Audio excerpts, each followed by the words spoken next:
আসসালামু আলাইকুম। দেখেন অসাধু ব্যবসায়ীদের কর্মকাণ্ড। হাঁসের ওজন বাড়ানোর জন্য, এটা 400 টাকা কেজি নিয়েছে, ওজন বাড়ানোর জন্য প্রায় কতখানি চাল বেরোচ্ছে দেখেন। এই চালটা গলায় ঠেসে ঠেসে ভরানো ছিল। আসলে যারা অসাধু অসাধু ব্যবসায়ীরা এগুলো করে, দেখেন অবস্থাটা দেখেন।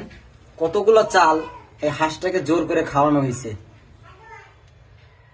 আমি দামাদামি করছি 400 টাকা কেজি, তাতে মনে হচ্ছে এইখানে 100 টাকা শুধু চাইলেই আছে। দেখেন, বলেন এদেরকে কি করা উচিত, এসব ব্যবসায়ীদের কি করা উচিত? দেখেন এইটার গলা দেখেন, জীবিত অবস্থায় বোঝা যায় নাই।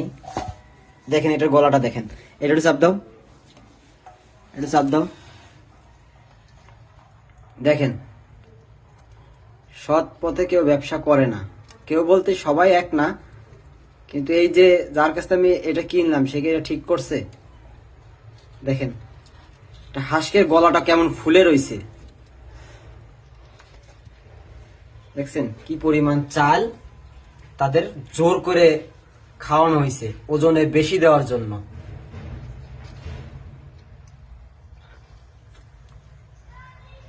দেখেন,